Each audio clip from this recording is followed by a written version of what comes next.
How do you do? My name is Alfred Hitchcock, and I would like to tell you about our good friends, the birds. That's the damnest thing I ever saw. Birds just don't go around attacking people without no reason. Yes, they attacked the children, attacked them. What's the matter with all the birds? Birds are not aggressive creatures, miss. They bring beauty into the world. Those gulls attacked. Impossible. They came in right down the chimney. All the windows are broken in Dan's bedroom. All the windows. Why are they doing things? It's the end of the world. Are the birds gonna eat us, Mommy? Get yourselves guns and wipe them off the face of the earth. That would hardly be possible. Mitch, don't! The 5 continents of the world contain more than 100 billion birds. All at once, the birds were everywhere. Why don't you all go home? Lock your doors and windows. Did you get the windows in the attic? When do you think they'll come? What happens when you run out of wood? I don't know. You don't know. When will you know? When we're all dead.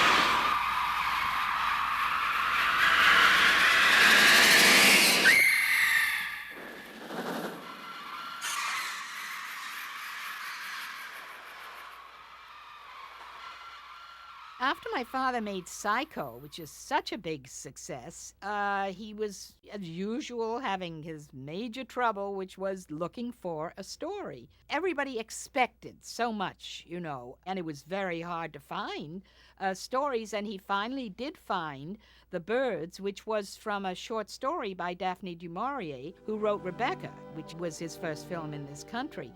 And at the time, he wasn't sure if it would make a full-length movie. We had just finished working on North by Northwest, and I saw Hitchcock on one of the sound stages. He stopped me and he said, I have a friend, Daphne du Maurier, who has written a short sort of novella. He said, would you read it and see if physically it creates too many problems? And I read it that night, and I was bowled over by its strength. But I saw it a little differently. I saw it as a mood piece. And I didn't see it as a narrative story. I spent the rest of the night and worked all night on it. And the image that came to me was Munch's Scream. I saw that as the kind of icon for the whole thing.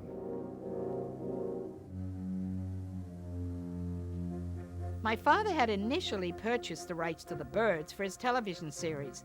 After he read of real bird attacks taking place across the country, he felt the story had cinematic potential, and he brought in Evan Hunter to adapt the short story.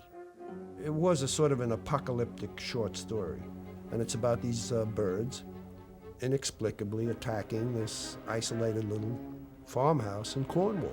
And I read it, and I would have given my right arm to work with Alfred Hitchcock. I then spoke to him on the phone. And he said, come on out with some ideas. He said, we're throwing away everything but the title and the notion of birds attacking human beings. He said, so come on out with some ideas. I remember Hitch showing me a lot of newspaper articles about unexplained bird attacks as a reminder that these things do happen, so we weren't dealing entirely with fantasy. So then he said, well, what do you think, can we physically attack this project? And I said, well, the only thing is getting the birds into it. In those days, we were using blue screen for traveling matte backgrounds. And in those days, the blue screen very often had a rather disturbing fringing. And I knew that if we were to shoot these small birds with fast-moving wings, that it would be just a messy blur.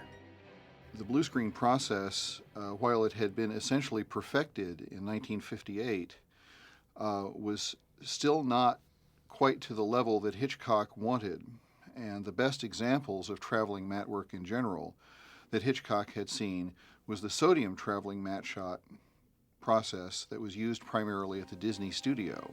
The sodium process was a method of combining foregrounds and backgrounds that were photographed at different times in an optical printer in post-production. At some point, you have to create a matte or a silhouette that enables you to distinguish photographically between the foreground, which is usually an actor against a screen, and the background. In the sodium process, the background was illuminated by yellow sodium light. Of course, the actors in the foreground were illuminated by white light. There were 2 films in a special camera, an old Technicolor camera. One film was sensitive only to the sodium light on the backing. The second film in the camera was sensitive only to the white light falling on the actors. So as a result, there was absolutely no contamination of the foreground actors by the lighting from the background. Typical of blue screen shots of the period was a sort of blue fire in hair and on the edges of objects. And the sodium light, because literally there was no light from the backing on the actors at any time. Oh, I think that The Birds was one of the hardest pictures for him to make because it was so technical, and he had to be so prepared for it that literally, as we know, when he decided a movie, he would draw the whole movie. Well, it took him a long time to draw all of this. Because of the difficult technical problems, we knew we were going to have continuity sketches. Well, Hitchcock loved to work that way anyway. His main thrust in all of his work was preparation. As a matter of fact, he sometimes facetiously said he was bored with shooting the picture. The excitement came with the ideas that were generated in the preparatory portion of the filmmaking process. He liked to have it all clear in his mind so that before he started to shoot, he saw the whole movie in his mind. There are very few people, directors or otherwise, that can hold this kind of a concept. Harold Michelson was the main production illustrator on The Birds. He did, I think, almost all of the illustrations. I was given the script, and with Bob Boyle, who was the production designer, we would discuss the scene. And in fact, when they went up to Bodega Bay to shoot the whole company, I stayed at Universal. So in many cases, I was on my own in interpreting the script. And I did stuff for a few weeks, and then I got a call to come up there. And so they set me up there. So evidently, what I was doing was right. Hitchcock's method of shooting, moving in on a subject slowly, or objective, subjective way of shooting, which I hadn't heard before and doing, I, of course, went along with it, and I learned an awful lot about how to make a movie. His working on The Birds, I mean, this was all done in pre-production, was worked out with Albert Whitlock, the mad artist, and a crew that went to San Francisco and sat in the dumps in San Francisco for months. I had been modeling in New York for a long time. It was about 11 years, and my career was sort of waning in that fashion business. I had done a number of commercials, and at one point I had about 12 of them going, and one of them ran on the Today Show every morning for about a month, and apparently a producer-director was watching the show and decided to find out who the girl was, where she was, and all of that. So I received a call on Friday the 13th of October of 1961. It was, "Are you the girl in the commercial, in the Seago commercial, the diet product?" And I said, "Yes." And they said, "Would you come over to Universal Studios?" I did, and I met with an executive there. I asked who is the director, and he wouldn't tell me. And then he asked if I would leave my photographs in commercial film over the weekend. So I said, "Well, yes, but I will have to pick them up on Monday." So Monday, I was introduced to a number of other executives. Nobody would tell me who it was, who the producer-director was. They just said, "Would you go over to MCA tomorrow morning and meet with Herman Citron, who was an agent there?" I went over and I met with Mr. Citron. I sat down and he said, "I suppose you're a little bit curious as to who this director is." I said, "Yes."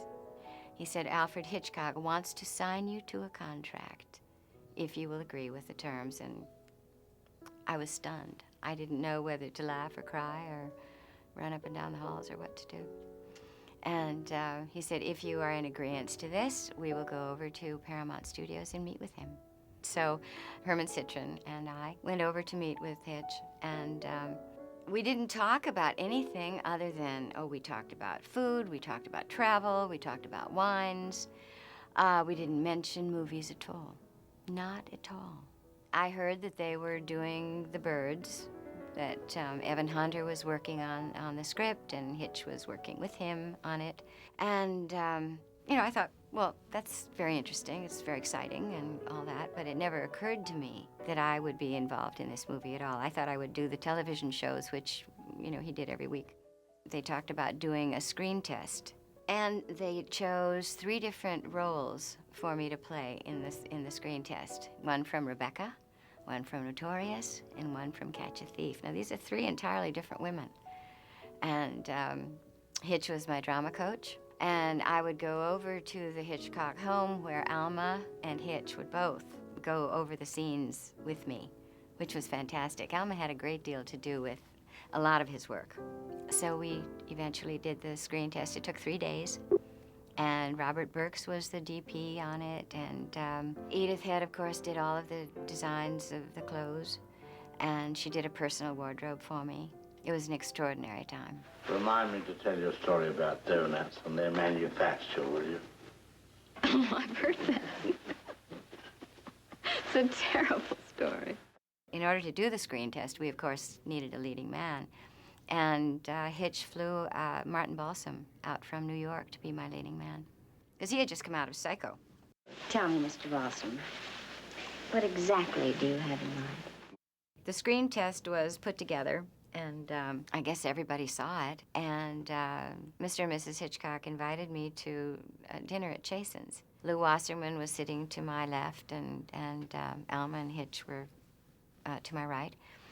And Hitch placed a very, very beautifully wrapped package from Gump's in San Francisco. It was one of his favorite shops.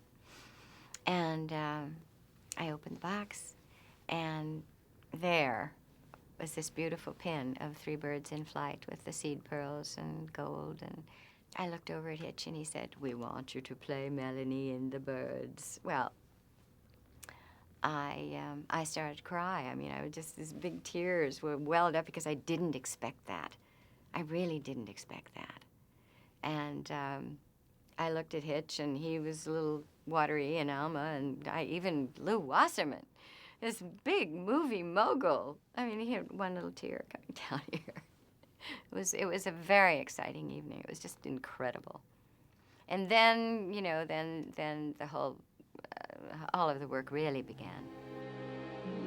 I got this call out of the blue from Mr. Hitchcock, and was totally amazed, you know. And I came out, and being a brash young brat, I guess I didn't show any kind of respect that I was supposed to show, and I think he kind of liked it.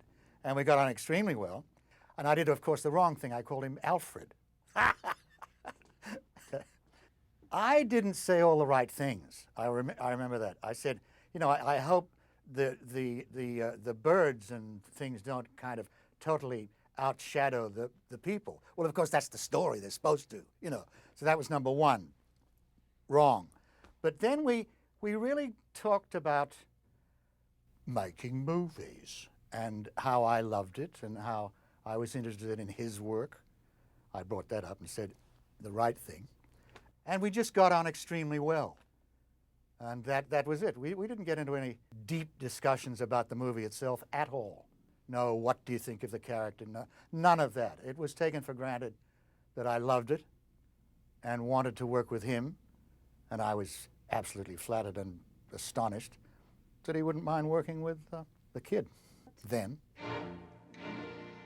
He hated location, just hated it. He says you don't get the right lights, you've got the noise, and you have to then come in and redub. The audience wasn't going to sit there for 2 hours waiting for a bird attack. So we very carefully measured out the lengths between the bird attacks so that the audience would sit there and we'd throw them a crumb, so to speak. So the first one was when the gull hits Melanie in the rowboat. Hitch always felt that it was very important for close-ups to be done under controlled lighting. And he wanted almost all of the close-ups to be done at the studio, which was Universal. So they had this elaborate setup. Up in the rafters, they had a wire that went from the rafters down to, you know, almost to right over my head. And then they had a fake seagull, which was on top of the rafters. Now, okay. So then we have a prop man, and he has a tube and a plunger, and attached to that was the fake blood. So they put the tube up through my hair, and then Virginia Darcy, my hairdresser, did the French roll and the whole thing, and she hairsprayed my hair. It was almost like a wig. I mean, a real solid helmet, except for one little lock of hair that was loose. They let the bird go down the wire, and Bobby Boone, who was the prop man, had the plunger ready, and he watched the bird coming down, and when it got to the right place, he did the plunger, and the bird went over, and the hair goes forward with the blast of air. It was incredible. Decided that, I don't know whether it's because she wanted to play Tippi's part or not, because her character was always sort of that little bit of jealousy that went on, because she was in love with Mitch. So she borrowed a blonde wig, and she came out with a blonde wig on, and she says, well, can't I do the role? I mean, she came out and she played the whole day like this with this blonde wig on. She was very fun. She was a good spirit and a good sense of gung-ho. She's very funny. I had, which I hadn't expected, it was a surprise birthday party. I had my 13th birthday while doing the birds. All of a sudden, here was this enormous cake, everybody sang, and the whole crew stopped, and Jessica gave me a wonderful sweater, which I still have someplace. And Tippi gave me lovebirds. And Hitchcock took out a piece of board and a crayon and wrote, "To the woman I love, Veronica." And then he proceeded to draw his face and signed his name on it. And he handed that to me. I mean, that's great. And I still have it, and I had it framed, and so that was my present from him. Fake birds, they had real birds, they had trained birds. The funniest people on the thing were the bird wranglers, because they were bad-tempered. And they were great guys, and I'd have drinks with them in the evening, but you look after a bunch of seagulls and ravens and crows and pigeons and God knows what else, and you get very nervous, you know. But Ray Berwick, he was the head bird wrangler, and he was a wonderful guy. And he indeed had patience. He wasn't as bad-tempered as his buddies. He knew his birds backwards. He was like a great old cowboy with horses, you know. He knew these silly-looking birds, and he understood them, and he liked them. Working with the birds was very interesting. I love all animals, I always have. And it was very exciting for me to work with the birds. And Ray Berwick, who was the bird trainer, he taught flocks of birds. He taught them 6 at a time. He taught them individually. The ones that were taught individually basically could never be released because they were taught to do very bad things. You know, like they'd be taught to dive bomb somebody or no, peck them or, you know, really go after people. All these tricks were pretty horrifying and pretty exasperating. That's why these wranglers just were going through hell as well as us. We all had our trips to the nurse's station here on the lot to get our tetanus shot, you know. They had to net the whole set. The inside of the house was inside yet another canvas house, so that when all these damn birds got out, which they would, of course, the poor wranglers could catch them. And then the camera would poke through a hole, and they had crates in the back of the chimney with these, like, pull-out things. And then they would pull them out, and the birds would swoop down. You know, we didn't really rehearse this. It was just, you know, because using the live animals that we wanted to take it right away. So everything was lined up, and Ray took the little box of strawberry finches and let them go down the chimney. And we thought they'd be flying around, and, well, they sat on the hearth, and a few of them jumped up on the coffee table and on the arms of the chairs, and they weren't doing anything. We were going, okay, what do we do now? So we thought about it and all the different things that we could do. Maybe using a fan would be good, you know, and then they'd fly around. Well, so would our hair, you know, so that wasn't going to work, and our clothes would fly and everything. So we finally decided that we would do the scene without the birds. So all of us are reacting to birds that aren't there. And then the film, once it was edited, was sent over to Disney. That's where the sodium came in, because we could have traveling mats of these. I must say we tried to use mechanical birds, and we did use a few, but mechanical birds that moved didn't work out too well. So we finally decided to work with crows. The reason we started with crows is obviously they had an intelligence that most birds don't have. You could train a crow, but because they were so intelligent, they were also hard to capture. But Ray Berwick, I think Ray had done Birdman of Alcatraz, which was only a couple of birds. And here we were dealing with thousands. So we finally had to go with eggs, growing crows. Now that didn't take as long as it sounds because they were very young. I think there's still some of the original crows flying around here. They live a long time. Ray Berwick, who was the main handler, he had a crow, or a raven, I believe he was, named Buddy. And Buddy was trained, and so he was sort of like the leader. He could tell him when to pick your hand and do things like that. There was one named Buddy, very beautiful raven, who I became friends with. In fact, he was so nice, he couldn't even be in the movie. He was so sweet. And he'd come hopping into my dressing room on the set, and he'd hop up on my dressing table, and he was just fun. It was just, you know, they're so smart. They're so smart. There was another one that particularly had a reaction to Rod Taylor. And he went after Rod continuously. It was kind of funny, actually. This one raven, Archie, and there's a still of me looking terrified with a bandage on and something, and I'm looking at this bird. That's real terror. I hated that bird. That bird, every morning, if I was on the set, we were on the set together, would come over and go, "Ang!" and bite me. And I hated him, and he hated me. Even when we came back to the studio, and I think that shot on the veranda was taken in the studio, I'd walk in and say, "Is Archie working today?" And they'd say, "I don't think so, Rod. I think we're working with seagulls." And out of the rafters would come Archie, and, you know, hated me, and would lie in wait for me. And I'm sure that bird's still alive. There was a scene where... and she starts smoking. I don't smoke anymore. And then you see two more birds. And he said, now the audience is aware that birds are coming into the schoolyard, and the audience is also aware that we're getting closer to her. He said, when we get to finally a bit... The audience just gasps. You know, it's wonderful. The crows are gathering behind her on the jungle gym, and I have the kids singing a song, and I asked my kids, they were about that school age, and I said, what's a song that you sing in school? And they gave me Ristledy Rostledy. And I looked it up, it was public domain. You know, it's an old folk tune that goes back forever. And I used it.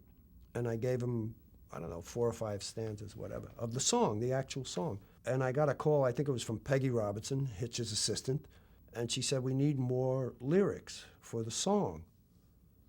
I said, why? She said, it won't cover the scene on the jungle gym. So I wrote, I don't know how many more stanzas, enough to cover the whole bird kingdom arriving on that jungle gym, and they used whatever they needed. And the irony of it is that I still get royalties from ASCAP. I had to join the American Society of Composers and whatever it's called, publishers, ASCAP, in order to allow me to use the lyrics in the film. And I still get royalties from ASCAP on the birds for the lyrics I wrote for that scene. We were on the top of the mountain where the Universal theme park is now. We were up there, and we had set up a big glass plate. Albert Whitlock was the matte artist who was in charge of this. And we shot from the top of this mountain down towards the parking lot, and we marked off with white paint areas where people could run, where the firemen can run, and he proceeded to paint on the glass the black areas. So all the stuff that went on with the fire and everything, we had to keep in certain areas, and he painted in the whole town. You have to also realize, too, that with a matte painting, with Al's technique, it was done on original negative, and that means that the original negative is preserved to the very end. It's not developed. So it's film that's never developed. So you only have one chance to make it right. Not like you can go back and do it over again like we do today in the computer. You have one chance, two sometimes, because we'd have two or three takes in reserve in the freezer. We'd take the film out, put it back into a camera, and add an additional exposure, which was a painting. And if something went... 71 trick shots. Which would you think was the most difficult shot? The last shot. The last shot? That's 32 pieces of film. First of all, we had a limited number of gulls allowed. Therefore, the foreground was shot in 3 panel sections, left to right, up to the birds on the rail. The few gulls we had was in the first third, and we reshot it for the middle third, same gulls, and the right-hand third, gulls again. Then, just above the heads of the crows was a long, slender middle section, where the gulls were spread again. Then the car going down the driveway, the car only, with the birds each side of it, was another piece of film. Then there was the sky, and that was another piece of film. That was done mostly with Al Whitlock's painting. And it was a moody shot. It was also a very important shot because there really wasn't any ending to the movie. It had to be the sort of ending that led you to believe there may be something going on again, you know, or beyond the film. So that it was, in a sense, the last shot was a sort of penultimate moment, not a climax, but the time before the climax, which I think is sometimes very satisfactory as part of an art form. Hitchcock, of course, was always looking for a promotion to do, you know, that would bring public awareness to what he was doing, and very publicity-minded. So he decided that in order to get a little more publicity, he would have us swear that we would never tell the ending of the movie until it was ready to come out into the theaters. And it was kind of amusing, too, because at the point where we did that, he didn't really know what the ending was going to be. In fact, one night we all sat around and he talked about different endings to the movie. It was fascinating listening to him, all the different versions of what it could be. I toyed with the idea one time of lap dissolving, and they're in the car and they look, and there's the Golden Gate Bridge covered in birds. That's marvelous. Covered. And that would be San Francisco. Oh my God. Oh, that's beautiful. That's a belly laugh at the end of the film. That was a surprise to me when I saw the end of the film at the Museum of Modern Art at this special invitational opening.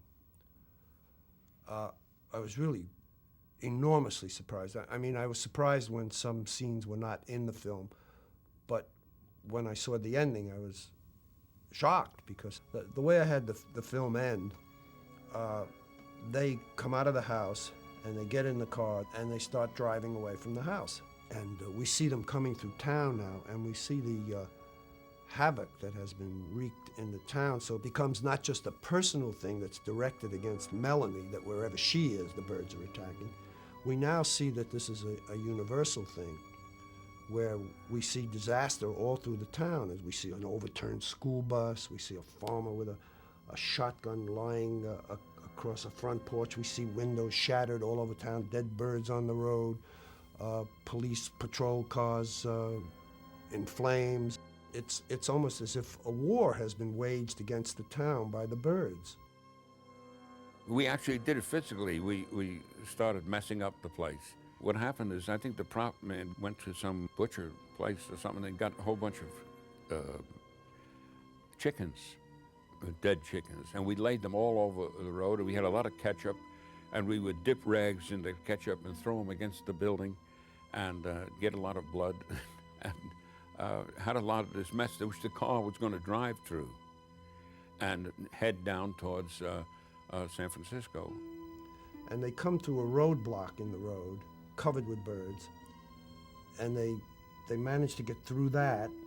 They creep along through that, and they start gradually accelerating the car and moving away, and the birds all go up in the air and come at the car. And now they're going out of town on that same winding road, and the birds now are coming on a straight line for the car, and the birds descend on the car. And the convertible is also set up at the very beginning of the film. It's a convertible with a canvas top. And now the birds land on the top of the car, and they're in the car, and we see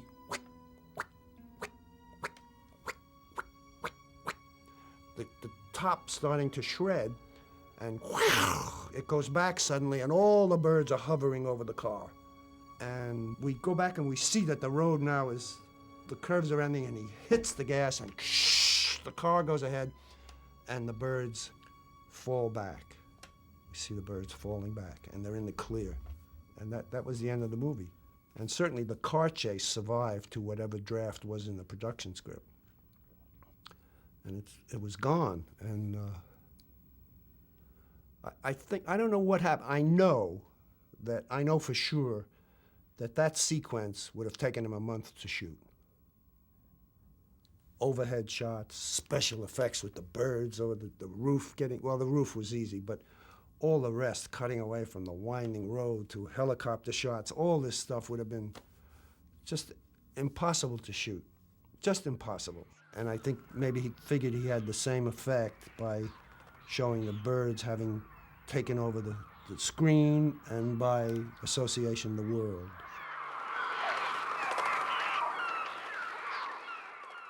We had a long discussion about music and a score, using a score, you know. And I felt that it would really make the movie almost unbearable if we had music in it and, you know, underscoring the terror and adding to the screaming of the birds. I think the audience would have jumped out of their seats. And he said no, he felt it would be more effective the other way. It would appear that Hitchcock first became interested in using electronic sounds in place of score for the birds in April of 1962, when he received a letter from a man in Germany named Remy Gassman. Gassman was the co-designer of something called the Studio Trautonium. This was a device created by another man, I believe his name was Dr. Frederick Trautwein, and it basically was the forerunner of many modern keyboard instruments in that it was able to take sounds, commonplace, ordinary sounds, and by playing the keyboard or playing the instrument, you could manipulate the sounds. Gassman contacted Hitchcock and alerted him to the fact that there was this creation. It had been used by the New York City Ballet, and it would allow Hitchcock to manipulate sounds in a way that could be very musical in effect. This was intriguing to Hitchcock, and he brought it to Bernard Herrmann's attention. One might think that Bernard Herrmann would be angry that he would not be writing music for the film, but Herrmann was intrigued by this invention and its application on the birds. So Hitchcock and Herrmann traveled together in 1962 to West Berlin to meet Remy Gassman and to explore the possibility of using the Studio Trautonium in the film. It was a very happy trip, and later Herrmann regarded it as one of the most pleasant times that he ever spent with Alfred Hitchcock personally. They got along very well, and they were both very impressed by the results of this machine. So from that point on, Herrmann became basically an advisor on the film, a consultant to work with both Hitchcock and Remy Gassman.